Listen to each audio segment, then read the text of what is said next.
Oke, Assalamualaikum warahmatullahi wabarakatuh. Pada kesempatan ini, kita dari kelompok 1 akan memaparkan materi tentang psikologi anak dan remaja dengan hambatan penglihatan, di mana mata kuliah ini diampu oleh Bu Risa. Jadi nanti kita akan membahas beberapa hal-hal yang mengenai anak yang berkebutuhan khusus ya, khususnya seperti nanti terkait dengan sekolah luar biasa dan sebagainya. Untuk pemateri pertama, saya langsung ke Mbak Dewi. Silakan Mbak Dewi. Ya. Baik, terima kasih Mas. Slide-nya boleh di next Mas. Ya, terima kasih.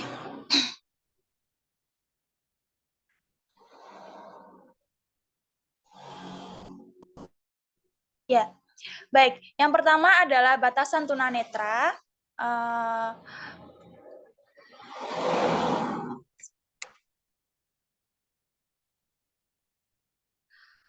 Menurut Kaufman dan Hallman, berdasarkan sudut pandang pendidikan, ada 2 kelompok gangguan penglihatan, yaitu yang pertama adalah anak yang tergolong buta akademis atau educationally blind, adalah anak yang tidak dapat menggunakan penglihatannya lagi untuk tujuan belajar huruf cetak.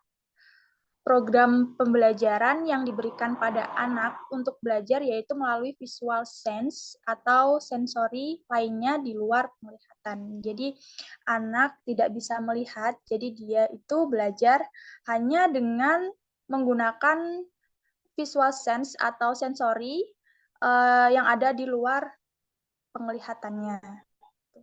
Nah, selanjutnya adalah anak yang melihat sebagian atau the partially sight atau low vision adalah anak dengan penglihatan yang masih berfungsi secara cukup, di antaranya 20 atau 70 sampai 20 atau 200. Mereka yang mempunyai ketajaman penglihatan normal tapi medan pandangannya kurang dari 20 derajat. Cara belajar yang utama untuk dapat memaksimalkan penglihatannya adalah dengan menggunakan sisa penglihatan yang dimiliki. Jadi penglihatannya hanya sebagian atau samar-samar. Nah, selanjutnya Mas, bisa di next. Nah, selanjutnya adalah aspek perkembangan dari penglihatan berdasarkan pertumbuhan fungsi optik. Yang pertama dimulai dari usia dini 1-3 bulan. Gerak bola mata untuk menyadari adanya cahaya yang datang bereaksi terhadap sinar atau fokus.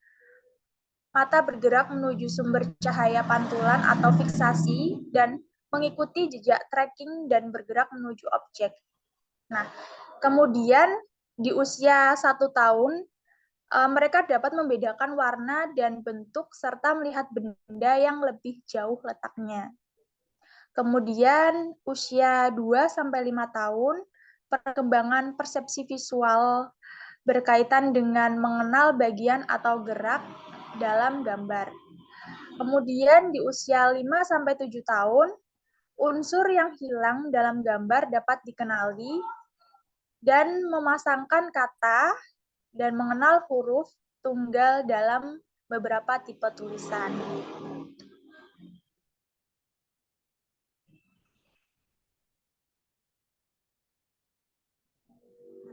Kemudian selanjutnya adalah karakteristik anak tunanetra. Nah, ini ada 5 karakteristik. Yang pertama adalah penglihatannya samar-samar untuk jarak dekat ataupun jauh. Kemudian medan penglihatannya yang terbatas. Kemudian tidak mampu membedakan warna. Kemudian adaptasi terhadap terang dan gelap terhambat, dan sangat peka atau sensitif terhadap cahaya, atau ruang terang, atau fotofobik. Selanjutnya saya serahkan kepada Mbak Luciana Indah. Silakan.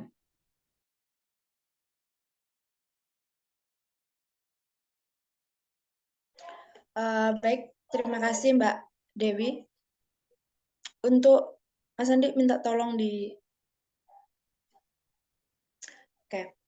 Baik, selanjutnya ada penyebab tunanetra yang dimana penyebab tunanetra itu terjadi sejak masa prenatal, yaitu pada sebelum kelahiran, neonatal saat kelahiran, dan juga postnatal setelah kelahiran, yang dimana prenatal atau prenatal atau sebelum kelahiran itu terjadi karena trauma akibat guncangan, virus, keracunan obat-obatan, dan juga ketika ibu yang mengandung mengalami atau kekurangan gizi dan juga kondisi psikis ibu. Selanjutnya yang kedua ada neonatal, yaitu saat kelahiran, yang dimana anak bisa mengalami atau mengalami kerusakan penglihatan itu karena lahir sebelum waktunya atau prematur, dan juga bayi ketika di dalam kandungan ia berada atau posisi bayi itu tidak normal atau sungsang. Dan yang ketiga yaitu ada postnatal setelah kelahiran, yang dimana kerusakan penglihatan itu terjadi karena kecelakaan, masuknya benda keras dan tajam ke dalam telinga, ataupun dan juga demam terlalu tinggi. Seperti itu. Selanjutnya, Mas bisa di next. Bentar. Selanjutnya ada proses identifikasi tunanetra. Yang pertama ada screening dengan menggunakan alat bantu medis. Nah, di mana screening ini dilakukan oleh tenaga medis atau ahli medis dengan melakukan tes atau prosedur untuk mendeteksi adanya gangguan kesehatan mata pada pasien atau seseorang. Seperti itu. Selanjutnya adanya tanda-tanda dari gangguan mata meliputi perilaku dan juga penampilan. Nah, perilaku di sini itu meliputi sulit dalam membaca atau melakukan sesuatu. Yang kedua ada memegang buku dengan jarak yang dekat, lalu sering menggosok-gosokkan mata dan juga tidak dapat melihat secara jelas, entah itu pada jarak yang terlalu dekat ataupun jarak yang terlalu jauh, seperti itu. Nah, penampilan di sini itu meliputi mata merah, mata bengkak, mata berair, ataupun mata terasa gatal dan juga kepala pusing. Selanjutnya ada penanganan oleh tenaga medis. Yang dimana pada penanganan ini itu dilakukan oleh peran dokter atau ahli mata ataupun ahli optik, yang dimana mereka itu akan membantu pasien untuk menggambarkan kondisi fisik atau memberikan bantuan teknis kepada para pasien, seperti itu. Bisa di next, Mas. Selanjutnya ada akibat dari kerusakan penglihatan. Yang pertama yaitu ada perkembangan kognitif dan juga kemampuan konseptual. Dengan adanya kerusakan penglihatan ini, maka anak tersebut itu akan mengalami banyak keterbatasan, yang dimana anak yang mengalami kerusakan penglihatan akan mengandalkan taktil dan juga auditif untuk menerima informasi, yang dimana taktil itu adalah perabaan dan juga auditif itu adalah pendengaran, sehingga hal-hal yang menghambat anak tersebut itu akan dibantu dengan dua hal tersebut, yaitu taktil dan juga auditif. Seperti itu. Selanjutnya ada perkembangan motorik dan juga mobilitas,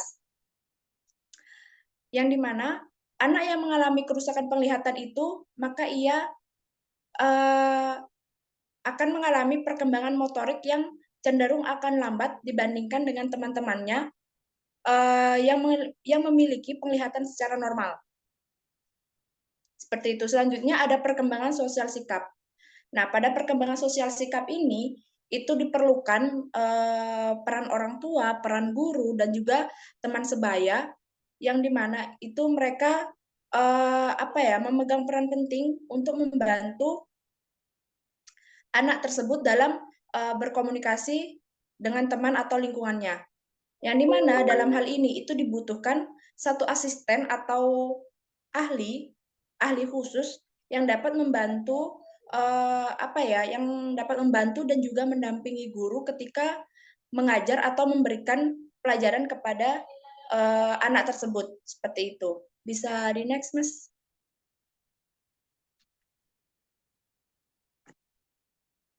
Selanjutnya ada intervensi pendidikan. Yang pertama yaitu ada kelas reguler. Nah, yang dimana pada hal ini guru kelas itu dibantu oleh guru khusus untuk menyiapkan materi dan juga pengajaran yang akan diberikan pada anak yang mengalami kerusakan penglihatan. Seperti itu. Yang kedua ada program guru kunjung. Nah, dalam hal ini anak itu masuk ke dalam kelas biasa, tetapi ia juga akan mendapatkan latihan untuk pelajaran khusus seperti keterampilan mendengar ataupun menggunakan optakon. Selanjutnya yang ketiga yaitu ada program ruang sumber. Nah, pada hal ini siswa tunanetra atau anak yang mengalami kerusakan penglihatan itu bersama teman sekelasnya akan menerima suatu pelajaran, tetapi pada saat tertentu ia juga akan menerima program tertentu dalam suatu ruangan yang khusus seperti itu. Baik, selanjutnya akan dilanjutkan oleh Mas Andi.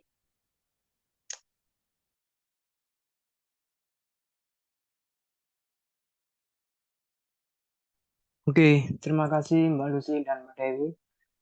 Jadi untuk berikutnya adalah pertimbangan khusus pendidikan bagi anak tunanetra. Kita tahu bahwa anak tunanetra itu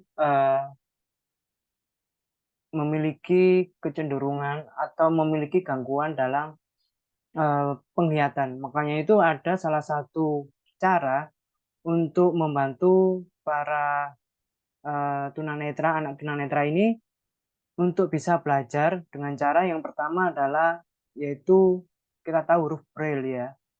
Jadi Braille ini huruf Braille adalah merupakan suatu sarana sistem membaca dan menulis yang lazim digunakan pada anak tunanetra dalam bentuk kita tahu seperti perlambangan huruf, kemudian kata, atau simbol-simbol lain yang ada pada tulisan grafis.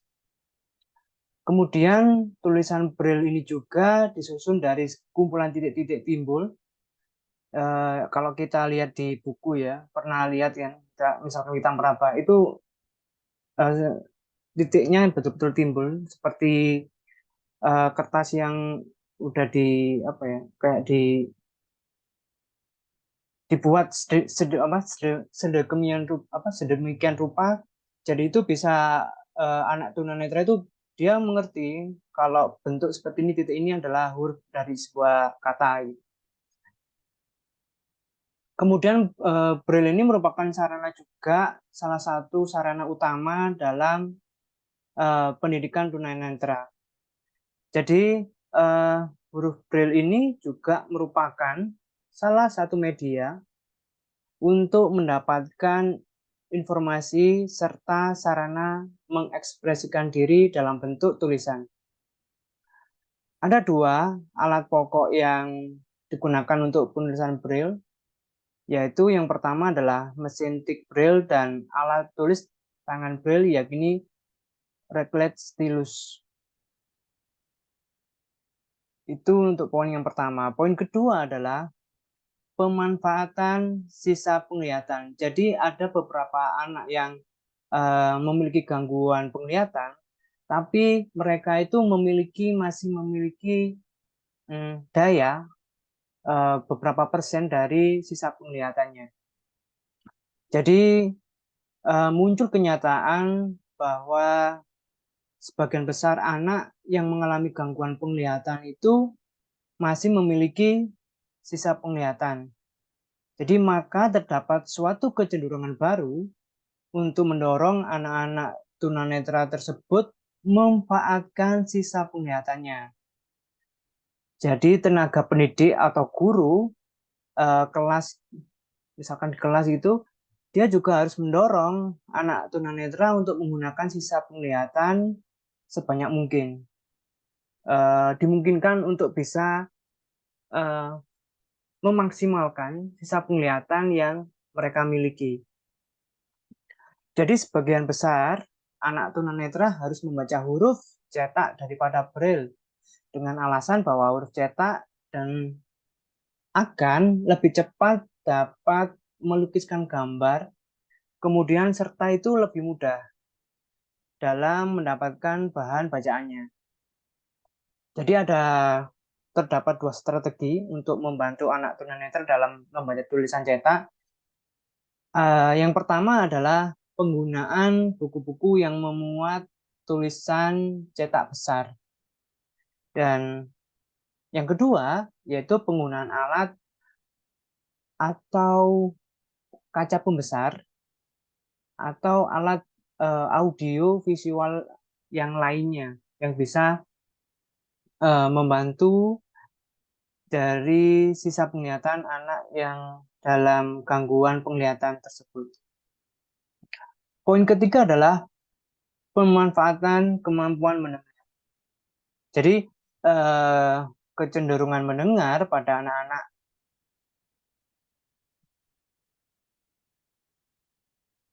tunanetra secara otomatis akan mengalami peningkatan. Namun peran pengajar atau guru juga sangat penting dengan menyediakan atau mengusahakan agar kelas berada dalam kondisi yang bebas dari gangguan suara lainnya. Jadi memang perlu setiap tenaga pendidik atau guru, misalkan dalam suatu kelas yang dimana ada beberapa atau anak yang memang memiliki gangguan secara penglihatan, tapi mereka itu mempunyai kemampuan dalam mendengar yang sangat baik. Ini bisa dimungkinkan untuk membantu mereka dalam mencari atau proses belajar membuat mereka itu lebih mudah. Karena dengan apa? Karena mereka itu lebih apa ya? Telinganya lebih sensitif. Karena apa? Karena indera yang lainnya masih bisa digunakan dalam hal untuk proses membantu dalam apa? Mereka itu mendapatkan suatu pelajaran. Oke, saya lanjut ya.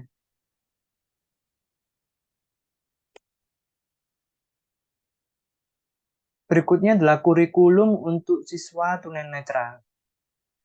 Jadi ada bagan ini, ada kemampuan merawat diri sendiri dan menjaga diri, orientasi dan mobilitas, keterampilan berkomunikasi, bimbingan vokalis dan pendidikan karir, stimulasi penglihatan dan sensori.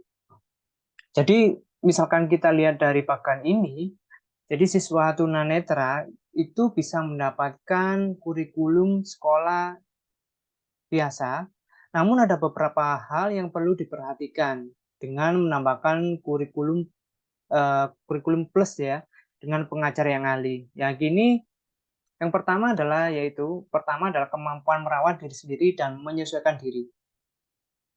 Jadi kemampuan menyesuaikan diri ini seperti keterampilan sehari-hari, kemudian berhias atau makan, tidur, mandi itu bisa dianggap sebagai keterampilan merawat diri. Karena apa? Berhubungan dengan dirinya sendiri, dengan keterbatasan yang dalam hal ini adalah gangguan penglihatan. Jadi siswa atau individu ini bisa menyesuaikan dirinya dalam melakukan sebuah aktivitas di kehidupannya sehari-hari. Jadi ada anak tunanetra ini belajar merawat diri ataupun mengerjakan hal-hal yang biasa dilakukan tiap hari dalam keluarga, yang misalkan di dalam ruang lingkup keluarga, kemudian juga di sekolah dan juga di masyarakat. Misalkan mereka nanti dalam bersosialisasi masyarakat. Jadi anak atau individu ini diajarkan agar lebih mampu untuk merawat dirinya, termasuk cara duduk ya, kemudian cara berdiri yang baik. Setidaknya anak tunanetra ini tidak terlalu banyak bergantung kepada orang lain. Jadi dia itu juga mampu menampilkan pribadi dan sikap yang wajar meskipun dalam keadaan memiliki hambatan dalam segi penglihatan. Kemudian orientasi dan mobilitas. Jadi hilangnya frekuensi fungsi penglihatan itu mengakibatkan anak itu memiliki keterbatasan yang sangat berarti dalam mengenali lingkungan dan dalam bergerak ya dan bergerak. Jadi kebutaan menyebabkan seseorang menjadi sangat sulit untuk melakukan aktivitas yang sangat sederhana. Misalnya, contoh, mencari benda yang jatuh, atau menemukan pintu, atau bisa jadi menuju kamar mandi. Lah, hal-hal yang seperti itu bisa dilakukan program orientasi dan mobilitas untuk memberi kemampuan kepada anak tunanetra dalam hal yaitu pertama mengenali posisi atau keberadaan dirinya dalam suatu lingkungan serta hubungannya dengan objek lain yang ada di lingkungannya tersebut. Contohnya misalkan dia itu di kamarnya, dia bertanya, saya ada di mana dan apa di sekitar saya. Jadi dia itu tahu. Berarti ketika dia di kamarnya, jadi barang-barang apa yang dekatnya, kemudian apa yang di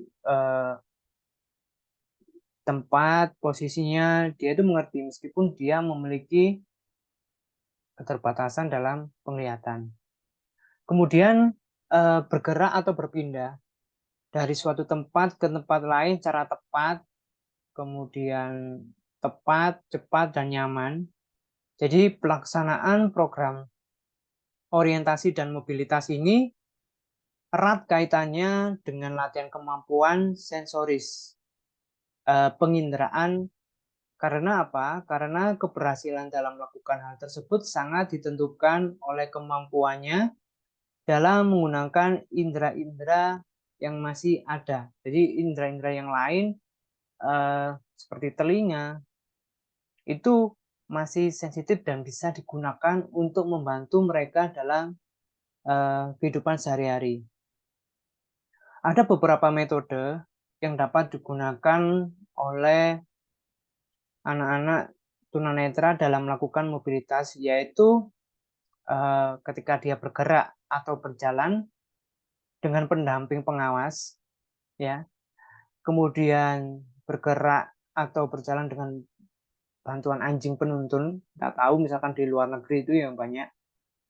Kemudian ada bantuan alat elektronik seperti sinyal gitu. Ketika dia sensoris, kalau misalkan dia menekan ini ada instruksi bahwa itu ini benda ini dan sebagainya.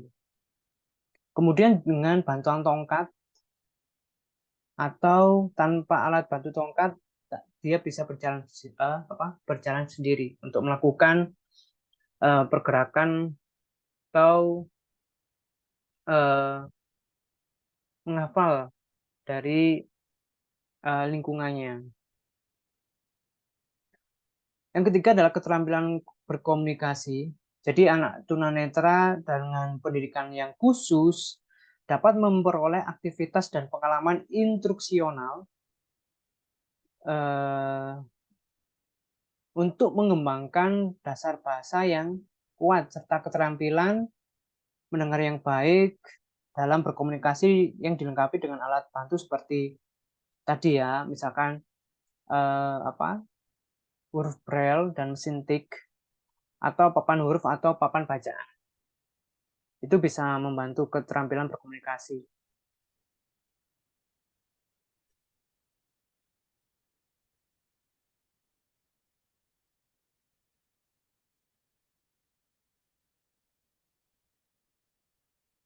Poin keempat adalah bimbingan vokalis dan pendidikan karir.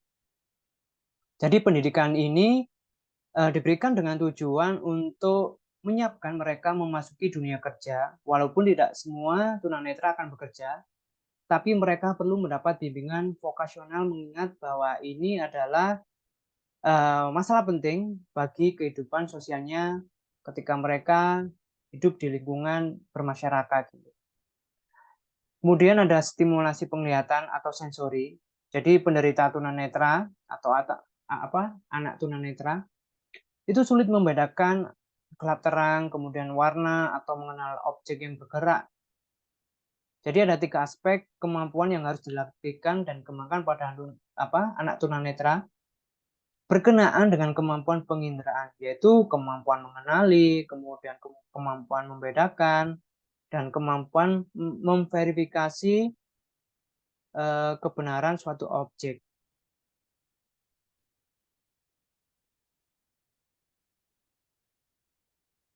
Saya lanjut, yaitu tentang pelaksanaan pendidikan tunanetra di Indonesia. Jadi ada beberapa sekolah yang membantu anak-anak tunanetra itu untuk tetap bisa belajar, yaitu yang pertama adalah sekolah luar biasa tunanetra, atau bisa kita kenal dengan SLBA atau SLB. Kemudian ada sekolah dasar luar biasa, dan ada pendidikan inklusif atau sekolah terpadu. Jadi dari 3 sekolah ini itu sangat membantu bagi anak-anak yang tunanetra tadi ya. Karena apa? Karena pendidikan, misalkan kita ambil dari pendidikan yang inklusif atau pendidikan yang terpadu, ini bentuk program pendidikan yaitu pada anak tunanetra yang bersama-sama dalam kelas biasa dengan anak-anak yang normal. Jadi jenjang pendidikannya terpadu meliputi dalam SD, SMP, dan SMA.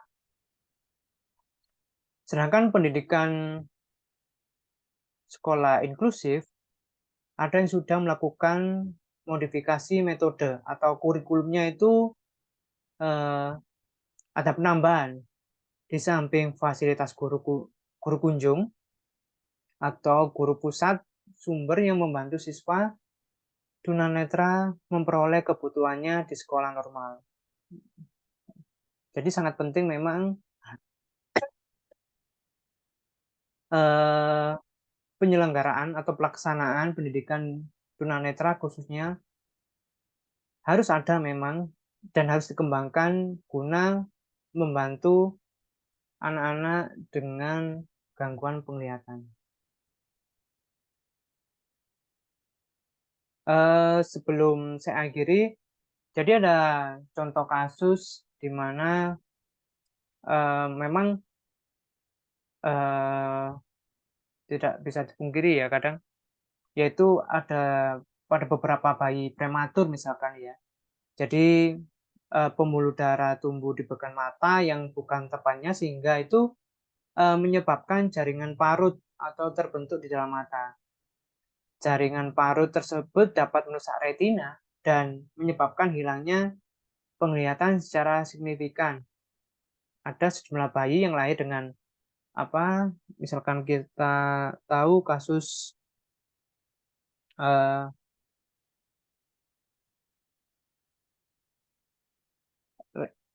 kalau istilahnya istilah medis ya, retinopati prematuritas